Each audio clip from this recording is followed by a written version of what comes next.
Good day, ladies and gentlemen. My name is Tommy Niels with Keller Williams Platinum Partners. This is another edition of Food for Thought Friday. Today, September 15th, is actually Seed September. What that means is I'm going to show you today steps that you can take to ensure that come springtime, you have that lush green yard that everyone desires. First and foremost, you need to cut your grass down 1.5 inches, 2 inches.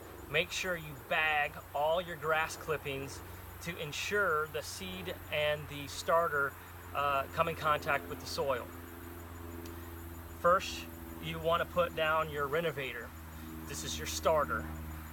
Follow the instructions. Matter of fact, you can actually go, all these products were purchased at GrassPad here in Lee Summit.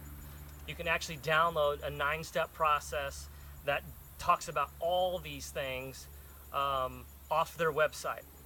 You start with the starter. Follow the instructions. Do not use too much starter because you inevitably will burn up your grass. Next, on the same day, you want to put down your grass seed, whether it's a bluegrass or whether it's a fescue. What's the difference between bluegrass and fescue? Well, your bluegrass is actually going to be your thinner grass blade, whereas your fescue is going to be thicker. Your bluegrass typically is cut to about 2 inches, where your fescue actually is cut a little bit longer, your 3 and 4. I personally like to use the fescue because I use the machine to cut it, and it lays the grass down. The longer the grass, the longer they'll lay down and give you those striped lines. Also, the fescue is a little bit more drought resistant.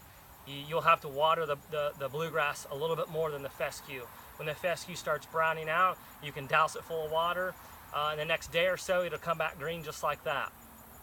Once you've got your seed down for your overseeding, then you want to focus on your bare spots. Your bare spots, they can't be too dry and they can't be cracked out. You'll need to aggravate the topsoil. You want to make sure it's wet. And then you'll put your seed down again, following the instructions, and then you'll top coat it. You'll top coat will go down and keep the soil and that seed moist, so it has enough damp to keep it to make it grow. If you have moles, which I do right now and they drive me crazy, you get the mole killer, or the grub killer, excuse me. You kill the grubs, you kill the food, the moles leave. They go in your neighbor's yard, which I'm sure they're going to have plenty of grubs and all sorts of other stuff out there that they can eat. Also, if you have if weeds, clover, any of those things, I like to use the Speed Zone and the Stick It. You mix it together, follow the instructions, put it in a pump sprayer, and you can spot treat, you can spray all over, wherever you want to kill weeds. This combo right here works the best for me.